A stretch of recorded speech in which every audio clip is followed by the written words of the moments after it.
Welcome to the Mastering Show. This is the show where we talk about all aspects of mastering. And I am Steve Cherubino, just one of your hosts.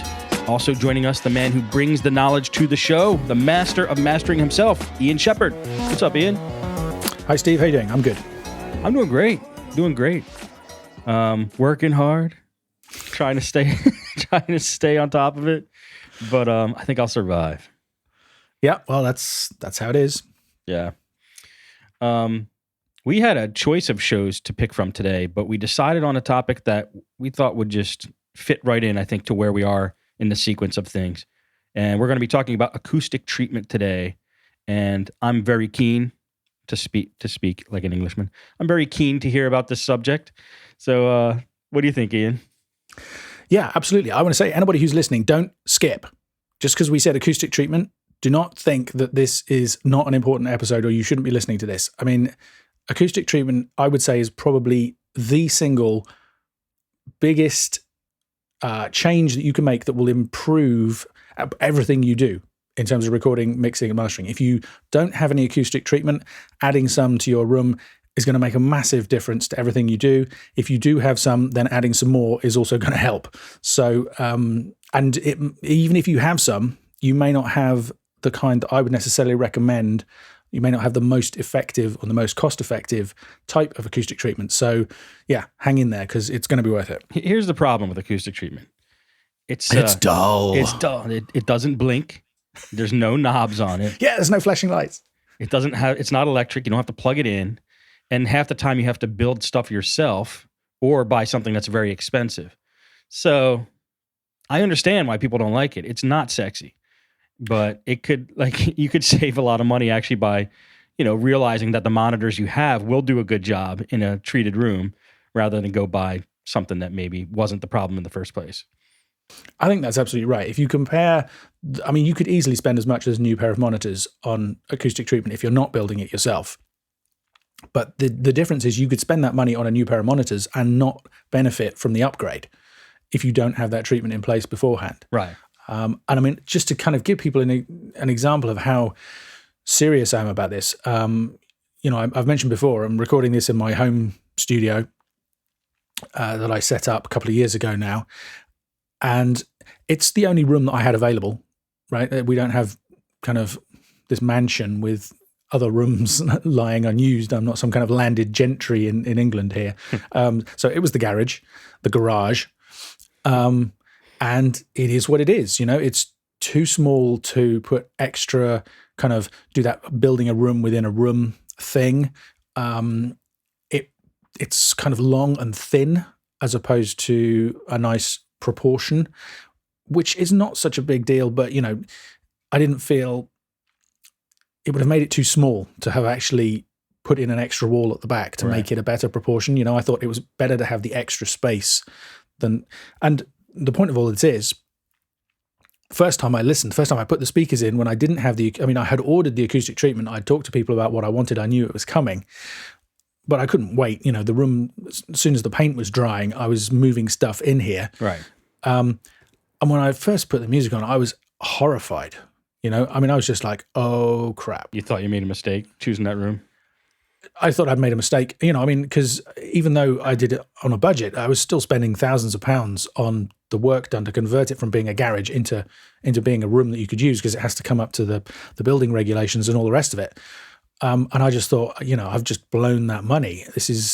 I'm going to have to make this like a gym or a TV room for the kids or something, because I'm not going to be able to work in here. Right. And thankfully, when the acoustic treatment arrived and I put it all in, actually, what I have is a genuinely usable room. Wow. But it wouldn't be genuinely usable without the acoustic treatment. So, yeah, it's good stuff. Considering it's just, fiberglass insulation in a wooden frame, it's pretty amazing. Did you build it yourself, or is it something you ordered? No, I ordered it from a company called GIK Acoustics. There's GIK and there's Real Traps are the two kind of firms that are really well known that do this. And just because DIY and me, these are not two words that you use in the same sentence. Really? Yeah, I don't know if I would have thought that about you. Well, I guess it depends what kind of DIY, you know? I mean, I can build a patch bay, I can wire in, you know, I can put a studio together, but sort of cutting up pieces of wood and nailing them together so they don't look like just a pile of timber. Not so much. I can paint a wall, but that's about it. I mean, you know, maybe it's a case of I'm not prepared to. I'm just too lazy. It does take a lot of work. You know, I mean, well, I don't know whether even acoustic treatment would take a lot of work. I mean, not so much acoustic treatment, just DIY. Oh, DIY in general. Yeah, absolutely.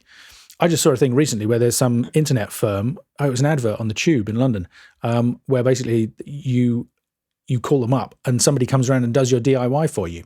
That's awesome. Which is genius marketing, because that's like, actually, that's a laborer. You know, that's hiring. That's not DIY. That's getting somebody else to do it for you. But selling it to you as somebody else to do your DIY while you do something more worthwhile instead is. I mean, it would work for me if I had the money. That's hilarious. That's so funny. Anyway, maybe we should describe to people what this stuff is. I mean, we talked about it briefly in an earlier show when we were talking about metering and monitoring and mindset, 3 M's of mastering. And I would say acoustic treatment is part of the monitoring setup. You know, the monitoring environment in your studio is the room, the monitors, the speakers that you put in it, and then the acoustic treatment that you add to improve the sound. And do you have any in your room? I have a bed. No. I was going to say that doesn't count, but it does a little bit. Yeah, other than that, no, there's nothing that's purposely there, but I have stuff that, well, I have put things purposely in spots, but not official acoustic treatment. I've put like clothes and made sure that like a curtain was in a spot that maybe it will absorb something, but nothing legit. Okay. So lots of people, I mean, are the same, you know, and that's, I mean, so some heavy curtains, bookshelves, plush furniture, that kind of stuff is probably all better than nothing. I mean, the absolute worst would be a bare box. Yeah. And I guess maybe that's one reason I was so horrified when I first put this room together, is that that's what it was, you know, because all it had in it was the desk that the computer sits on, and pretty much nothing else. I mean, what did it sound like? What kind of noise were you hearing, or frequencies were you hearing? The main thing was the Flutter Echo, you know, this kind of zoingy. You would snap your fingers, and instead of just hearing a natural kind of snap, you would hear this kind of like an artificial reverb tail after it. Yep. And then just talking like I am now, I could hear certain frequencies in my voice being picked up and just kind of amplified. Wow. So you kind of, this kind of sound after. And I mean, if I played the monitors, if I played music full blast and then hit stop, there would be a real reverb tail. Not a kind of nice, natural kind of, you know, reverb tail you would use in your music, but just a kind of like a metallic, ringy. There's part of it was metallic and ringy, and part of it was just this kind of sort of blob of bass that would roll around the room, you know, doing nothing. And the thing about that, of course, is that, I mean, you hear it when you stop the music, but actually it's happening all the time while the music's playing, and that's why it messes up the way that you perceive it. Right. So, yeah, in a room that's basically quite bare, using acoustic treatment is even more important. And I've kept it bare just because it is a small space, so I want it to kind of look reasonably clean and tidy and, you know, pleasant, as opposed to, you know, if I put curtains all the way around it and all the rest of it, it would be kind of like being in a wardrobe. I mean, it's not quite that small, but, you know, it would just be too much. So, yeah, it needed some acoustic. Bottom line, you got it sounding great, right? Bottom line, I've got it sounding great. I've got it sounding really, you know, I mean, the results, you know, I've done mastering tests in here, and, well, I mean, you know, stuff, I listen to things that people send in to me, and I can form opinions that are correct. You know, when I check them back on a much higher spec system, I'm like, yep, I knew it was going to sound like that. And if I put together a demo for somebody, I mean, basically, I haven't found a major problem with the room yet. I mean, the monitors don't have any really deep sub in them, but they have enough that I can tell if there's something going wrong down there. Yeah. Which is kind of all that you need. And yeah, I mean, I'm just, the more I work with it, the happier I am, and the more I think, and I think I've got lucky in some ways because of the way the room works. I'm no acoustics expert, but for example, it was a garage, so it used to have, a door at the front of it, just a thin metal door. So there's a big window there, and then underneath it, there's not even a brick wall. It's just a timber frame with, we call it shiplap. Do you have shiplap in the US? We might, but I'm not into constructing things of that magnitude, so I wouldn't know. Well, actually, now I think about it, it's what a lot of US houses are made of, right? Over here in the UK, lots of houses are built of brick, concrete and kind of, whereas in the US, you have many more timber houses, don't you? Where you have a timber frame and then you have, wooden slats on the outside, like planks, basically, and they all dovetail together and you paint them. So that's what's on the outside of this. So in terms of insulation, that's not actually keeping a hell of a lot of sound in. It cuts out the worst of it. Luckily, there's nothing out the front of the house but a cricket pitch, so it doesn't matter. But I'm basically beaming some of the sound that's in the room. Cricket pitch, yes. You know what cricket is? I mean, the sounds that the cricket makes. No. Cricket is a game, darling. Oh, a cricket pitch. A pitch where people play cricket, like a baseball field. Like a baseball field, but we play cricket because we're English and we drink tea and eat cucumber sandwiches. People actually do that. I believe it. Anyway, I'm digressing. So the cricketers don't care about the noise.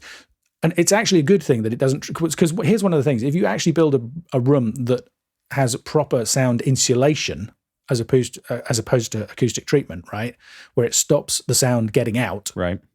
Say because you want to record a rock band, that's good because it doesn't annoy the neighbors. It's bad because it holds all of that sound in, and if the sound is in the room, you have to deal with it. So bass can escape through. In this room, bass can escape basically out of pretty much that front wall. Almost might as well not be there, and there's also a window at the back. But all the cricketers have to listen to it. Cricketers, yes, but they're a few hundred yards away, right. So it's not a big deal for them.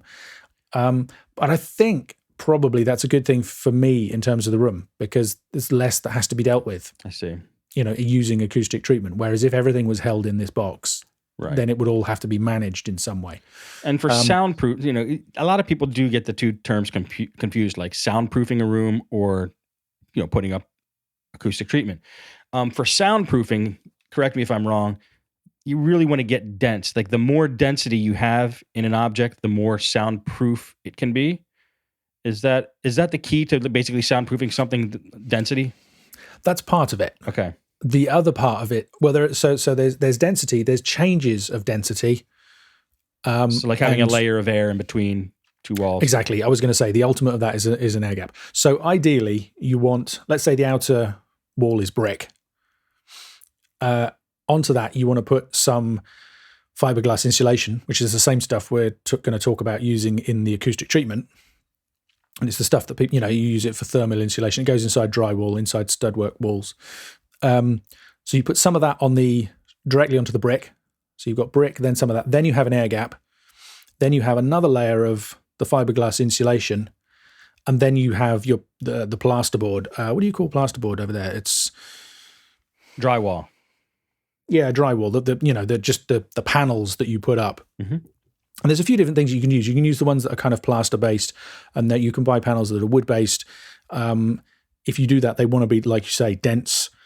The kind of the really compressed material. So the brick is obviously very dense and is great for cutting down sound. And then it's the changes in density that the sound waves have to travel through. And people have done all kinds of tests. And actually, interestingly enough, just two simple layers like that with an air gap in between is actually more effective than, say, 3 layers. Interesting. And yeah, if you do that and you make a sealed box inside your room with no physical contact, and you have a floor that's floated on neoprene rubber or whatever you're going to do, you can get very, very good isolation.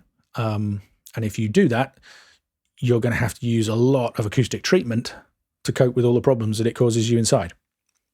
You're going to have to use a lot because all the sound stays in. Exactly. Yeah. I did a course over at a local recording studio. Fantastic studio, Clear Track Studio in Clearwater. He spares no expense, let's put it that way, on his gear. And he is next to a train track, and a freight train goes by, like maybe not even 100 yards away from this studio, and you don't hear a thing. I mean, he does, like, it's like you said, he's got the box or he's got a room inside a room, built it all out. I think he's got 2 or 3 layers of drywall and an airspace in between. And the ceiling is hung, the floor is up, and can't hear a thing. So, yeah, I mean, it really works. We had something similar at the studio that I used to work at, except they cut corners in that the floor wasn't fully floating.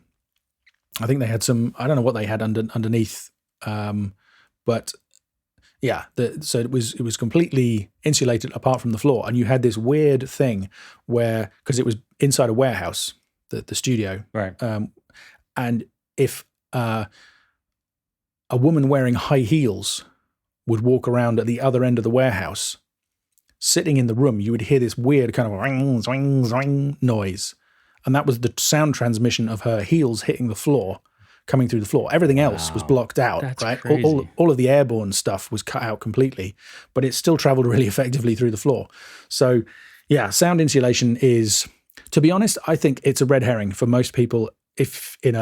Unless you have a dedicated building, I think trying to insulate a room in a house, unless it's a massive room, is just kind of throwing money after nothing. Because the thing is, I mean, in here, well, I couldn't have a drummer in here recording. I mean, it's not big enough, and people would complain. So if that's what you're going to do, then you're going to have to find somewhere where people don't care, or you're going to have to insulate, soundproof the room. Right, but it's not a necessity for most home studio applications. No, I mean, if you're kind of doing vocals, synths, keyboards, maybe acoustic guitar, maybe a little bit of electric guitar, this and that. Yeah, unless you've got it at levels where it's going to damage your hearing, the chances of it seriously annoying people who don't live in the same kind of building as you. I mean, if you were a flat in an apartment in a block of flats, that could be an issue. Right. But if you have your own house, it's really only people in the rooms immediately next to you who are going to be bothered by it. Gotcha. Getting back to acoustic treatment, can I start you off with a question that is my most the thing I would want to most know about when trying to treat my room? Mm-hmm. And the biggest back off I almost have a little bit of a fear of not doing my room because I just don't know. I don't have this data. I don't have this knowledge. And to me, that would be, I get all the panels that I'm told to get, and I have no clue where to put them. That's actually quite easy. Good. So if it's okay, I'll answer that in a second. Yeah. I'll just back up slightly further than that beforehand. There's 2 things that will help kind of explain why you want to put them where you want to put them. Okay. So the first thing is to talk about is why there are problems in a room. Because there are problems in every room. Doesn't matter how, even a bespoke, acoustically designed studio, the room without any acoustic treatment is going to have problems. Bespoke meaning custom made? Yeah. Okay. Even if you had an architect designed by acousticians, until they put in all of the acoustic treatment, it's not going to work as well as it could. And that's just because sound bounces off stuff. I mean, we know this. If you stand 10 meters from a brick wall and clap your hands, you hear the clap coming back at you with a slight delay. And the same is true of all sound. Any kind of reasonably solid surface, it will bounce back. And when it bounces back, it either adds or cancels with whatever was there in the first place. And it gets even worse if you have parallel walls. And most rooms in most modern buildings have parallel walls and parallel ceiling and floor. Right. So you have 3 sets of parallel walls. The point about that is that the sound wave bounces off one across to the one that's opposite and comes straight back again. So it kind of gets multiplied up. And if you have that happening in 3 different directions, left, right, forward, back, and up and down, it's a recipe for disaster. So the solution to that is to try and take the energy out of the sound waves when they bounce off those walls, one way or another. Because if you can reduce the amount of sound that gets reflected off the walls, you reduce the amount of problems you're going to have. Gotcha. And I'm going to just come out and say that basically foam is useless for doing that. There's a lot of companies that will sell you a lot of acoustic treatment that is the kind of spongy foam stuff that is not going to do a heck of a lot. Isn't it amazing that the whole industry and these huge companies that charge a lot of money for foam, and you're saying that? Yeah, I mean, it's not like it's going to do nothing. And I think that's the reason that they can be successful. The nice thing about foam is it's very lightweight. You can cut it up, to make to the shapes that you need. You can stick it straight to the wall because it weighs next to nothing. It's very easy to put up. And it does something. But what doesn't it do? Absorb the lows? The main thing it doesn't do is absorb the lows. It will have a reasonable effect in the high frequencies, and that will help with the kind of the zingy Flutter Echo thing that I mentioned. Where that kind of metallic ringing kind of sound, and that's one important thing to deal with. So, like I say, it's not completely useless, but it's just nowhere near as effective as the other alternative, which is we talked about in an earlier show, the fiberglass insulation stuff, the same stuff they use for insulation in the walls. In the US, it's called Owens Corning 703. Yep. I think there are other 70 numbers as well, 705, 706. They all do slightly different things. And there are different varieties. Some of it is kind of quite floppy, like fiberglass, not, the kind of the mineral wool kind of stuff. Some of it is actually quite rigid blocks of material. In the UK, it's called rock wool. It all does the same stuff. Basically, because it's dense, the air that's vibrating inside it generates heat through friction, and that takes energy out of the sound waves. And then what you need to do is put it in the most effective places. So, you asked where it should go. First place it wants to go is in the first reflection points. Well, how big should these panels be? That depends. The bigger the room, the bigger the panels are going to need to be. Typically, they're about 2 feet by 4 feet. That's if you buy them kind of off the shelf from a company like GIK, that's the kind of size that you're going to get. Okay. I mean, in my little room here, I have them vertically, so that they're taller than they are wide. And they're roughly halfway between, on the side walls, roughly halfway between me and the monitors. Ideally, I would probably have an extra panel on each side. In theory, at least. Yeah. I mean, it's an interesting, so to take a little digression, to some extent, it depends what you want to use your room for. And one of the reasons for mastering is to get the music to translate in the world outside. And most people don't listen to their music in acoustically treated studios. Right. So it's a balancing act between getting the sound under control so that you're not hearing stuff that isn't there or worrying about things that aren't a genuine problem, and not kind of controlling it so much that it doesn't reflect in any way a realistic end listening situation. So I kind of have the bare minimum of acoustic treatment in my room, I would say. Yeah, I almost don't want to go too much further because it kind of disconnects you too much from the end goal. And there are some people who have mastering rooms that are set up literally like somebody's living room, kind of generic large room, and they also have minimal acoustic treatment. Right. So, I mean, it's a slightly odd thing because I don't think you can have none, but yeah, you probably don't need huge amounts. Gotcha. Depending on the room. So I mentioned where mine are. So on the side walls, roughly halfway between me and the speakers, but there's a really easy way to figure out where they should be, which is called the mirror trick. Okay.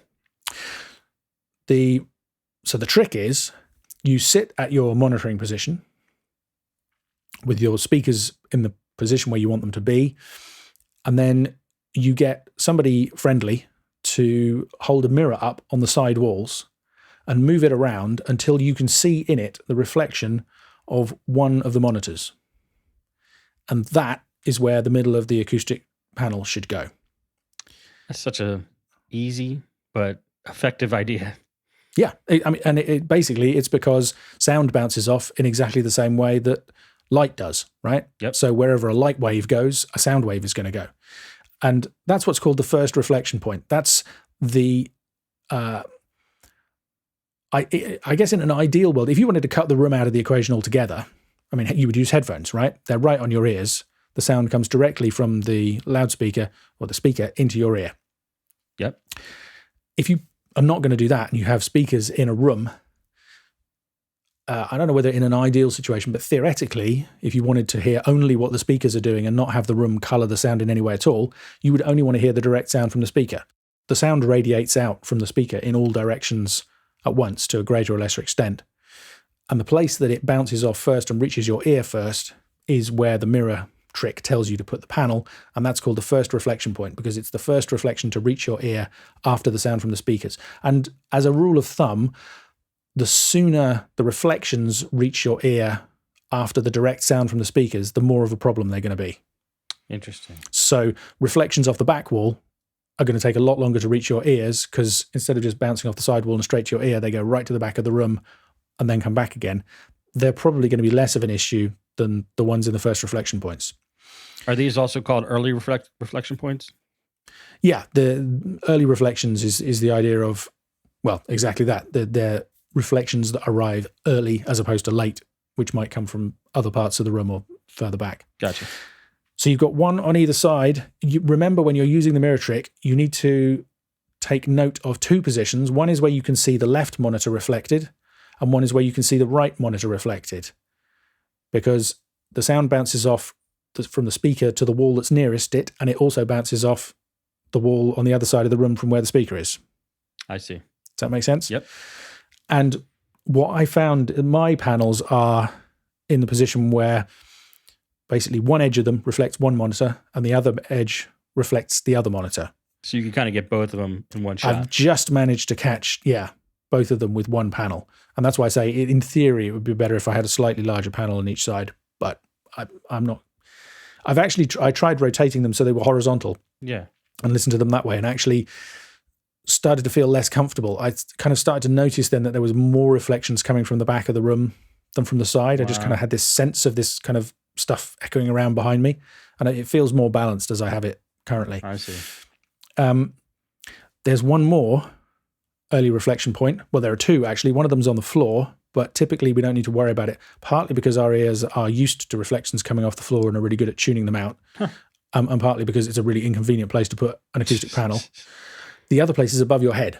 Okay. And that's why a lot of studios you see have this thing that people call the cloud. Yeah. Which is basically more acoustic panels suspended from the ceiling at the point where if you held a mirror up and put it on the ceiling, you would see a reflection of the speaker in the mirror there as well. I see.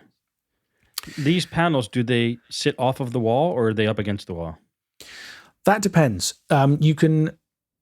So the thickness of the panel, the thicker the panel is, the lower the frequencies it will influence. And you can actually get some free lowering of the frequency that it will help with by setting the panels off the wall. So in here, because the room is quite narrow, the panels that I've got to the left and right are actually mounted directly on the wall, although they include an air gap inside the panel itself. The ones on the ceiling are hanging about 6-8 inches from the ceiling. And another thing to say is if you vary those distances, because that means you'll affect a broader range of frequencies. Yeah, so the ones that are hanging from the ceiling will probably affect a slightly lower frequency range than the ones that are mounted directly on the walls. And if all of the panels were, say, directly on the wall, they would all deal with exactly the same frequencies. So you're kind of focusing the effect of them in one frequency range by having, so the ones at the back, I have more at the back of the room, and those are even further off the wall than the ones that are on the ceiling. Just to kind of do a catch-all of everything. Just to kind of help with a broad range of frequencies. Gotcha. And to not kind of focus all of the influence of the panels in the same frequency range. Got it. So, yeah, if you were going to get some stuff, that's what I would recommend. Do the sidewalls first, then do the ceiling if you can. With one panel on the ceiling or two?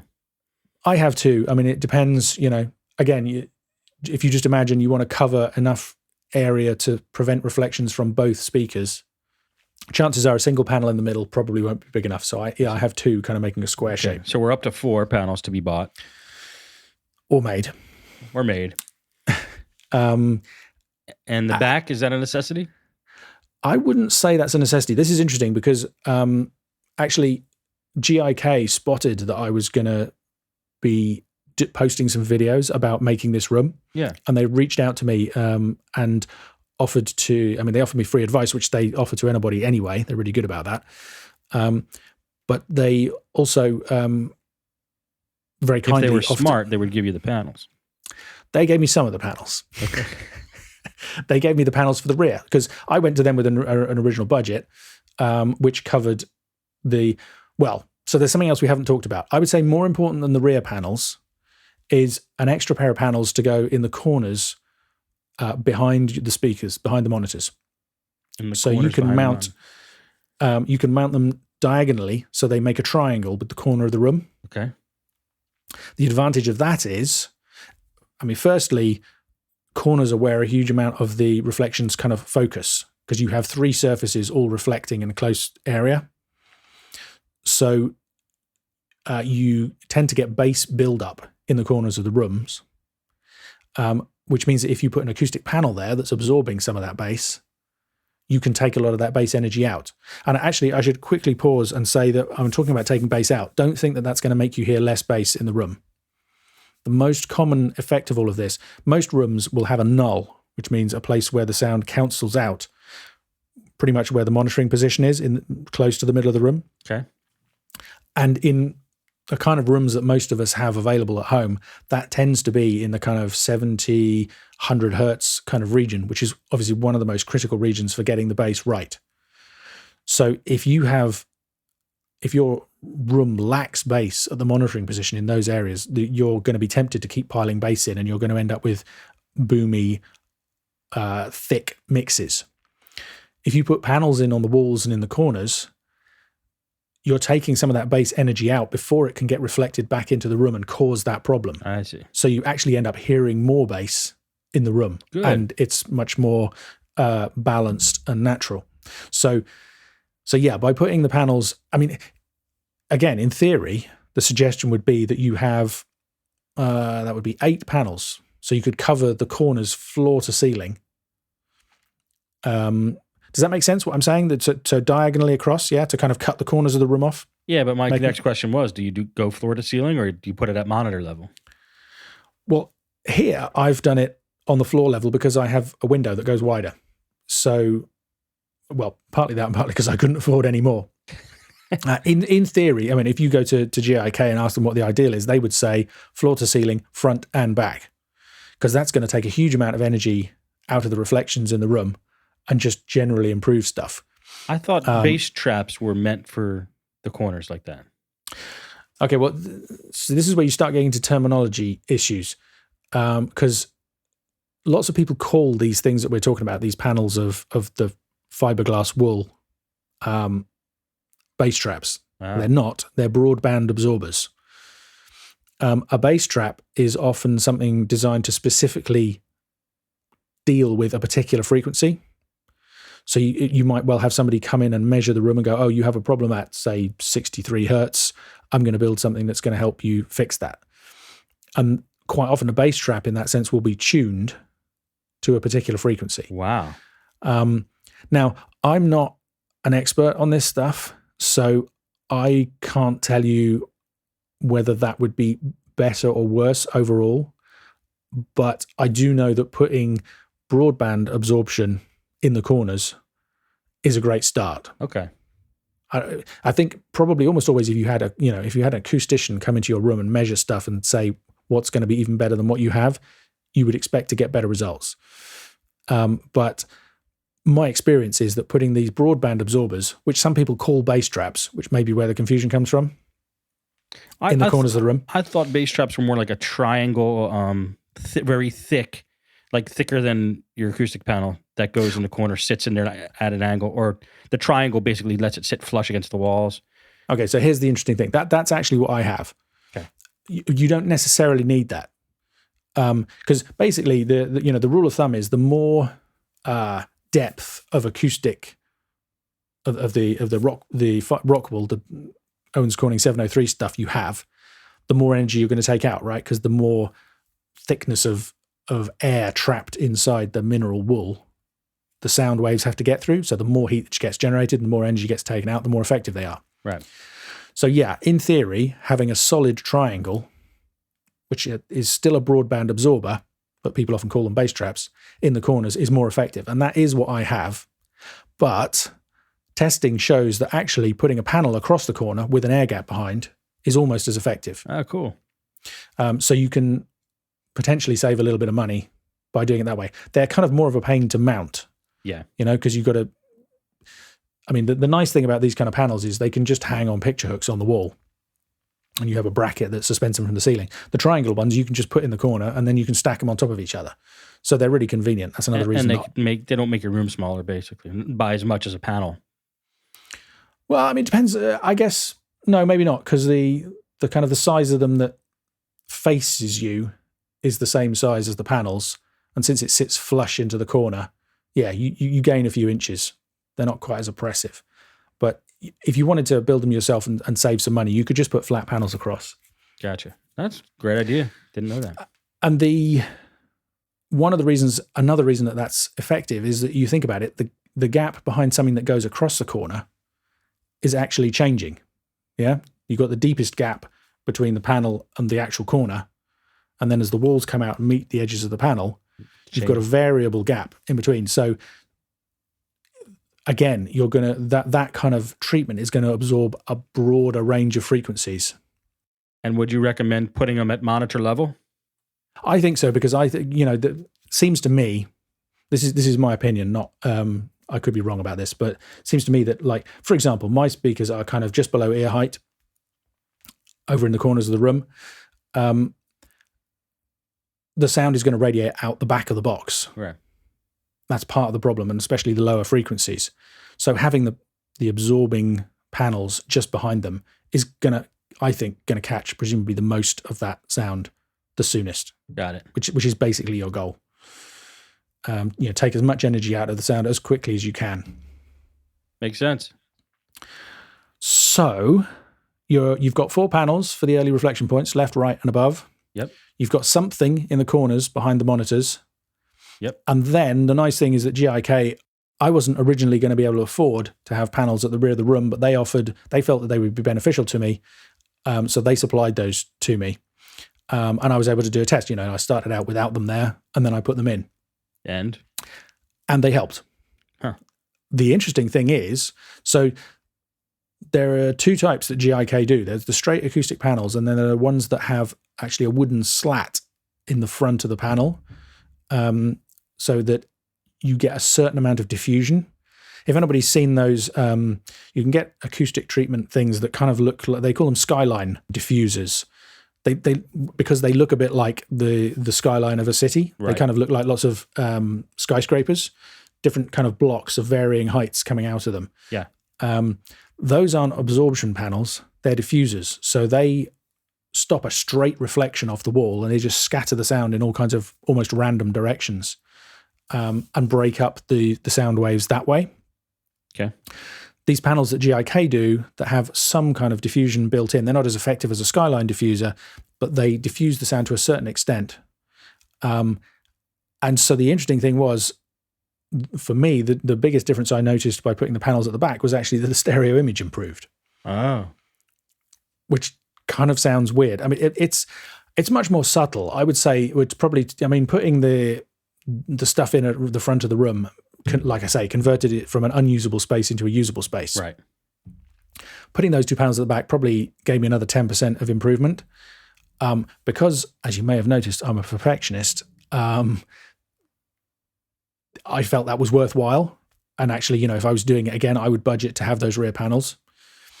But if people are on a limited budget, I would say start without and see how you get on. Especially if maybe there's other stuff that you can put at the back of the room that could act as some diffusion for you. Right. Like, I don't know, bookshelves, other pieces of furniture, this, that, and the other. Yeah. So yeah, definitely beneficial. And also, I mean, they kind of reduced that. Like I said, at one point when I was testing, I kind of had a bit of a feeling of, because basically I've kind of got one end of the room with quite a lot of absorption in it, and then the back end of the room has very little, especially without those panels. Yeah. So I was kind of feeling like everything I was hearing from the front was very controlled, and then I was hearing a bit of kind of, it sounds, but I don't know whether you've ever kind of had that situation where somebody opens the door of the room that you're working in, and suddenly you start hearing echoes back from outside of it. That kind of. Yeah. I get what you're saying. Kind of just, it's very subtle, but you just suddenly things don't sound, you kind of have this feeling of outdoorness in the room with you or something. Yeah. There was a kind of an element of that. It was kind of like what was in front of me was very controlled and, sounded great. And then something was kind of rattling around behind me that was, kind of, and I guess that's why it affects the stereo image, because our ears and our brains build up the idea of the stereo image partly from the direct sound that comes from the speakers, but also from the clues that it contains about things like walls behind us, Yeah. So I think that would have especially if you were mixing, that might affect decisions about reverb, how ambient something should be, all of those kind of things. Right. Well, I feel much better about the subject than before talking to you about this. I would have confidence now to buy panels and know where to place them. And that was my biggest back off. I guess the next thing I would want to know now is best panels to buy. Where do you buy them? What do you recommend? Type of deal. Okay. I mean, first thing to say is that's great. I mean, if I've, you should go out and buy some acoustic panels. And if I've persuaded you that that's a safe thing to do, then my work here is done. In terms of, I mean, to be honest, they're very simple. I mean, maybe the first thing we should describe is what you need to do if you want to build them yourself. Yeah. Let's talk about that. I mean, basically, you have to build a frame. So, like, imagine a shallow box, but with no top or bottom. So, literally, kind of, or like a picture frame where no backing. It's deep. Yeah. So it's because the goal is you want to get, if you buy the fiberglass stuff, Owens Corning, whatever it is, from a builder supply merchants, it comes, the sheets of this stuff are, I think they may be a foot wide by 2 feet tall, and they're about 2 inches thick. Really? I thought they came in like 2x4s or not 4x8s. I thought they came in 2x4s. I could be wrong. Yeah, maybe I'm talking nonsense. I mean, different sizes. You anyway, usually do, but yes, exactly. Main thing is they're 2 inches thick. Yeah, and ideally, what I would recommend is you go for 4 inches of depth. Okay. So you're talking about putting 2 layers of these things, and they're flexible. They're floppy. They come packed in plastic, but as soon as you unwrap them, they just. I mean, you could just stand them up around the room, but they would fall over and the fibers would get in the air and stuff. Yeah, they would make you itch. That you wouldn't want to do that. So you just need some way of containing them, and the simplest way is to just make a very shallow a tray, maybe like to hold them. So 4 inches deep, and then big enough to hold, I would say, 4 of these things together, or 2, depending on what the actual dimensions of them are. Enough to make a kind of a 2x4 sized panel of them. Like a frame. Like, in other words, there's no back on this frame. Exactly. Right. Yeah. It's planks of wood. 4 inches deep, no back. Gotcha. Because the sound wants to go through into an air gap. If you can mount them off the wall, bounce off the wall, then come back through the air gap and then through the panel again. So the sound has been through the panel twice. So you get twice the absorption effect. And then you just have to make them look okay in some way. And the easiest way is just to stretch some fabric over them and staple it around the back. What kind of fabric? Any kind? Pretty much. I mean, you want something that, I guess a test would be if you hold it up to your mouth and blow through it, you don't want to feel too much resistance, right? Because you want the air to travel freely through the fabric so that if the air ends up bouncing off, let's say if you used a rubber sheet, that's going to reflect a certain amount of high frequencies off of it because it's smooth and it's not permeable. The air doesn't. Okay. The air molecules don't go through it. Some right? type of fabric, something permeable. Yeah. So something kind of Hessian is a classic kind of material that the kind of sacking material. Gotcha. That could be a little bit of a loose weave. So you something with a bit of a denser weave so that it kind of looks nice. But what color should you get? Oh, definitely black. Black absorbs far more. No. You can have, this is the thing, you can have any, I mean, so one of the nice things about what the ones you want to buy is that there are companies that will do you prints on the really? fabric, you Like know, so you could have like a Gibson, you know, or a Hendrix, or you know, or like a poster. Woodland scenery, yeah, or naked ladies, whatever you fancied, on the acoustic panel. So the acoustic panel then looks like a piece of art. That's kind of a nice way to go, and that's a really expensive way to go. Right. I'll just paint mine myself. I wouldn't paint them because the paint is then going to reflect some high frequencies, but you could dye them. Okay. Well, I mean, it's interesting because some people recommend actually that you do have a thin layer of some stuff to keep some of the. One of the risks is if you have too much acoustic treatment in a room, you can actually deaden it down too much. Right. Especially in the high frequencies. So then you ended up adding too much high frequency information into the music. So some people will recommend you have panels with a thin layer of plastic over it, or foil on the back, just to reflect a certain amount of the high frequencies back in. I haven't bothered to do that. I kind of prefer to be minimalist with the number of panels I have in general. I see. There's all kinds of variables when you get into this stuff. But the bottom line is, if you buy some of this insulation stuff, put it in a wooden frame or some kind of frame and hang it on the wall in the first reflection points, you're going to get the benefit. In terms of companies that make it, I'm very impressed with what I got from GIK. They're very nice. They weren't stupendously expensive. Real Traps have a great name for them, and there's a bunch more companies coming out these days that are offering this kind of stuff. So really, it's a case of how much you're prepared to pay. You know, will they deliver to you? Are they going to? I think the nice thing about GIK is you call them up and they will give you. You know, you could send them a plan of your room, and they will advise you on where you should put them to get the most bang for your buck. Great, that's great. Yeah, it's looking like, just to give people an idea, I'm on GIK's website, and the GIK 242 panel, which looks like is a common one, 24 inches by 48 inches, is so 2 by 4 feet. For 3 panels, $194, which is $65 each. You can get a 24 by 24 square, 4 panels for $158, or a 12 by 48 panel for 4 of them for $210. Let me ask you, if you know, how much would Owens Corning 703 cost to buy it straight up? Okay, so that makes an interesting comparison, because in fact you can buy just the raw materials on GIK's site as well. And to give you an idea, you can get 6 2x4 sheets of this stuff that's 2 inches thick for $65. So you would need 2 of those to make a single panel, and then you'd have to pay for the wood and actually build the thing yourself. But that kind of gives you a comparison. Okay. So I think you'd agree that, you know, the actual made up panels, they're pretty good value considering you save yourself the time and the work. You know that they're going to look nice. They have that air gap built in, even if you mount them directly on the wall.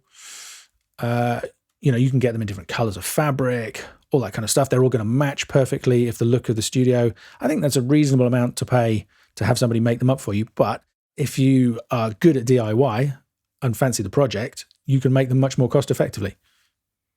Yep, I have to agree with that. And, you know, this is how much GIK is selling them for. You could probably find them on all over the internet, Owens Corning 703, if you look. So, yeah, and I mean, who knows? If you buy it kind of in bulk from a building supply merchant, I'm sure you get it even better value. I'm thinking eBay. That's right.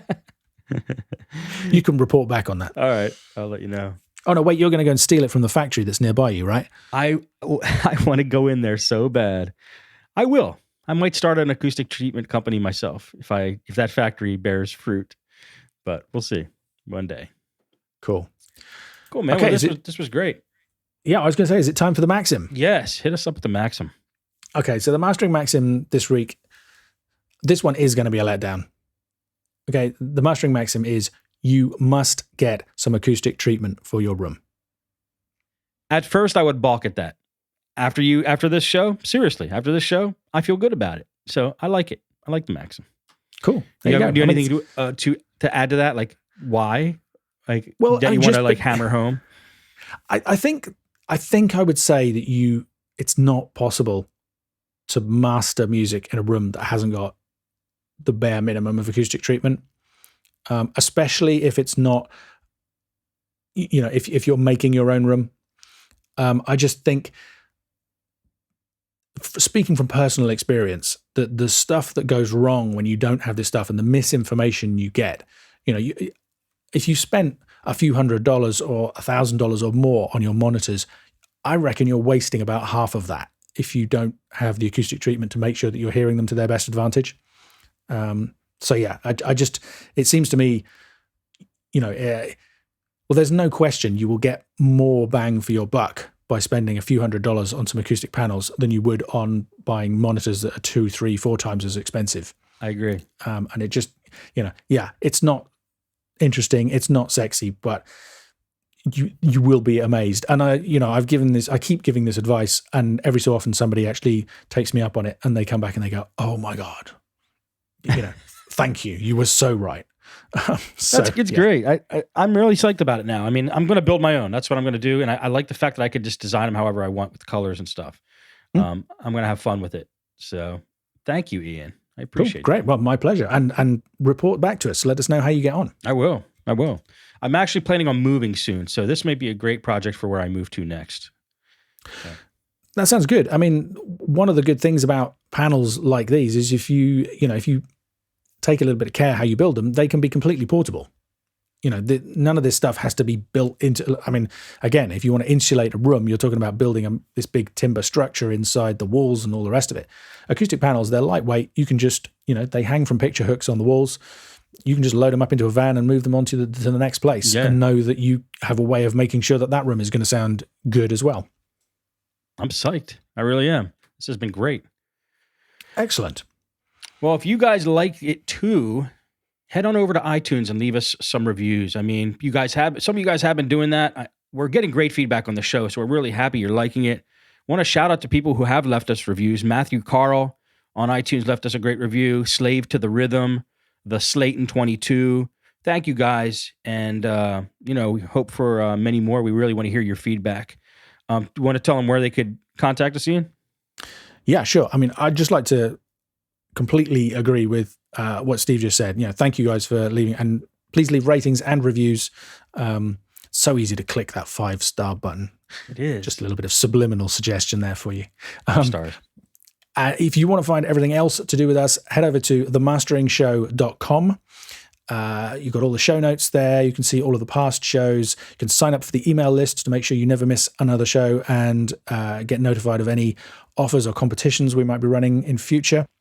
You can find loads more stuff on mastering, mixing, recording your own music at my website, productionadvice.co.uk, or you can find me on Twitter at Ian Shepherd, or search for me on Facebook. Steve is at edmmr.com, where there are 3 or 4 more podcasts, also audio related, that I'm sure some of you will find fascinating and interesting. We have info for you guys to absorb and read and listen to. So check it out and let us know what you think. Really appreciate you listening to this. Hope you enjoyed it. Absolutely. Thanks for listening.